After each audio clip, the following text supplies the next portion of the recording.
Thank you, Mr. Chair. I yield myself such time as I might consume. Gentlewoman is recognized. I want to say I also appreciate Chair Fleischman very, very much for his serious attention to our complex bill and his cordiality and very constructive attitude throughout. And I would like to begin also by thanking our diligent staff for all their hard work on this bill. On the minority staff, I would like to thank Scott McKee and Jocelyn Hunn and Adam Wilson.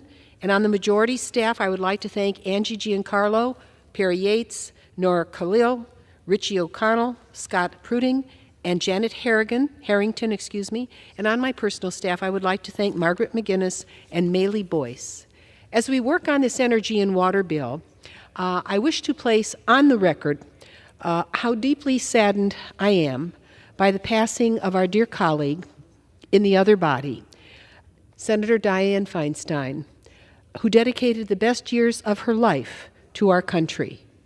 As energy and water appropriators, Dianne and all of us worked closely over many years to protect the waters of the United States and to build a brighter, cleaner energy future and to assure America's nuclear capabilities are secure.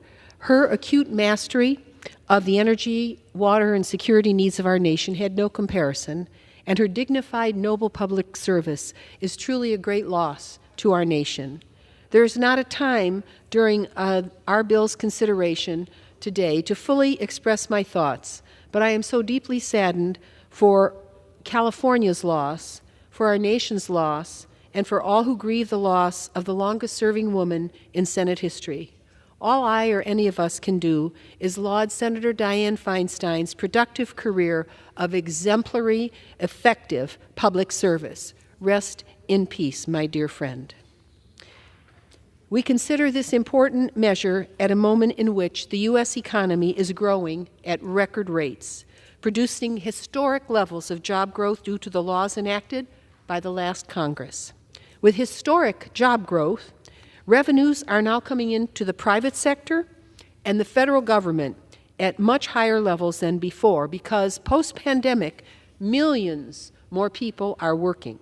Companies are earning money. The American people, again, are doing what America does best, be productive, and leave our nation to the future in better condition than we found it. Indeed, as this debt chart, which show, I call it gross domestic product debt chart, clearly illustrates, as a result of robust economic growth, our nation has bent the debt curve as a percentage of GDP for the first time in modern history. Here we go. It's going down. That's where we want it to go. Yes, we are beginning to pay down our nation's accumulated debt, largely amassed from the costs of past wars, the old debt, that were not paid for by those who conducted them at the time. Then we had the pandemic, and sadly, over several decades, the tax cuts that were enacted allowed the wealthiest and most productive, powerful corporations in our country not to carry their fair share of the tax load.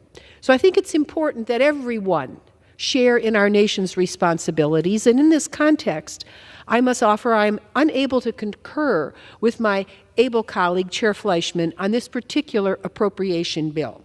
I prefer a more realistic energy and water allocation that meets the critical energy and water needs of our nation, not just for today, but for the energy independence and the water security for America in perpetuity. And we're not out of the woods on this. We've got a lot of work to do. Energy and water security are national security. Think about it. Yet the non-defense spending in this bill is $6.4 billion lower, 25% lower than last year's effective level.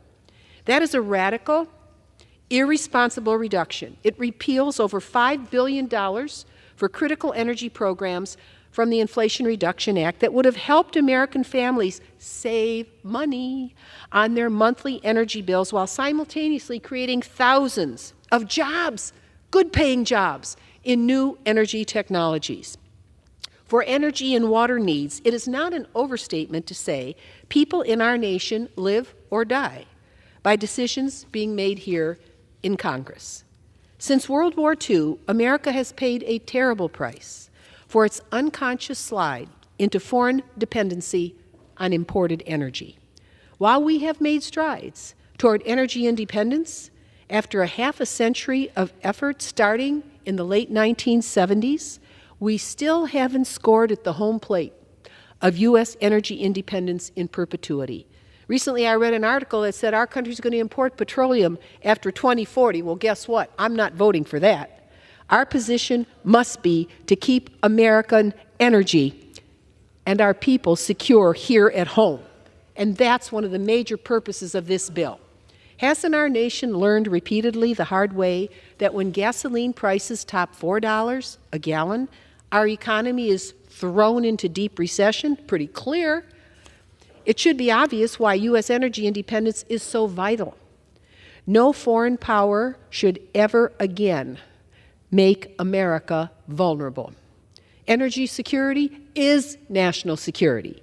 We must ensure energy security within our own borders, and we can't depend on foreign sources in the event of energy disruptions that are natural or malignly concocted to do us harm.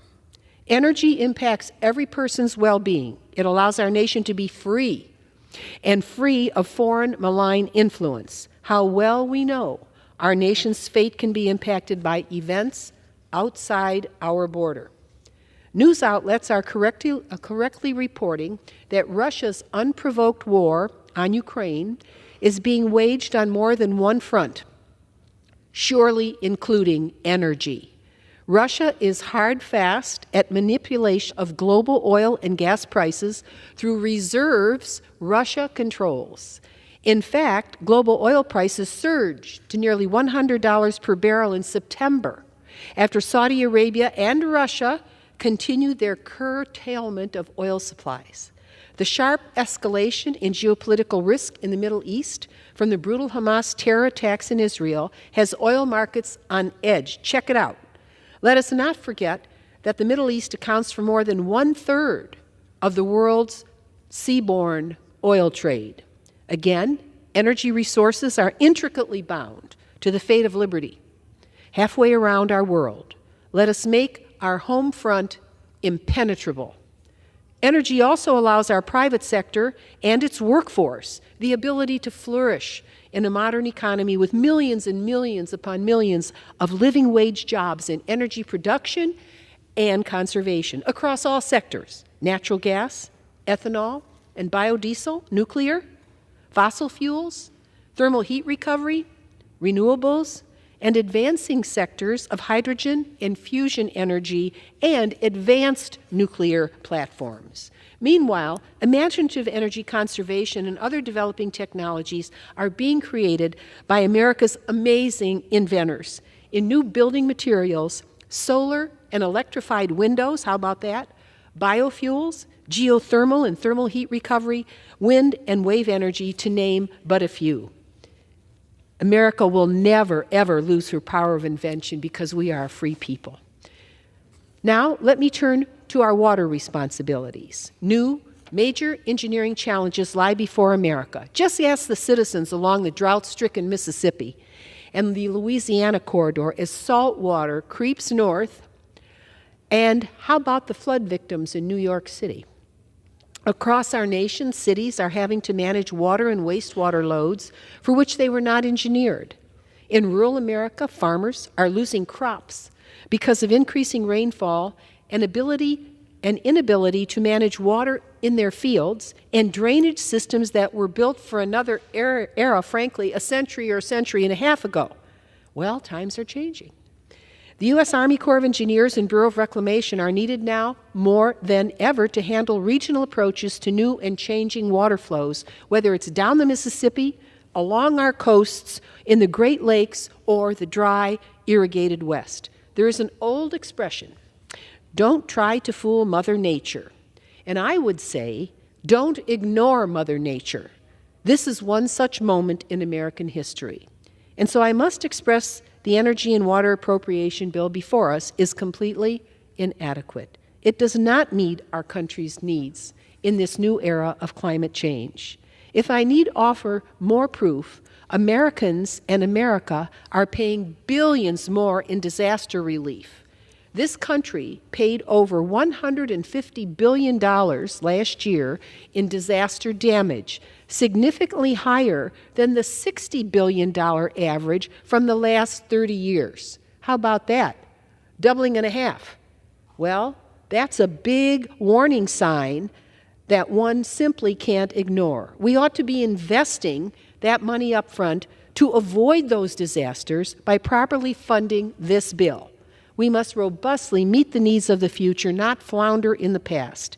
In other areas of the bill, I continue to be troubled by the unsustainable spending in the Department of Energy's weapons programs. We know we have to keep a tight lid on them because they have a tendency to overspend when we don't watch.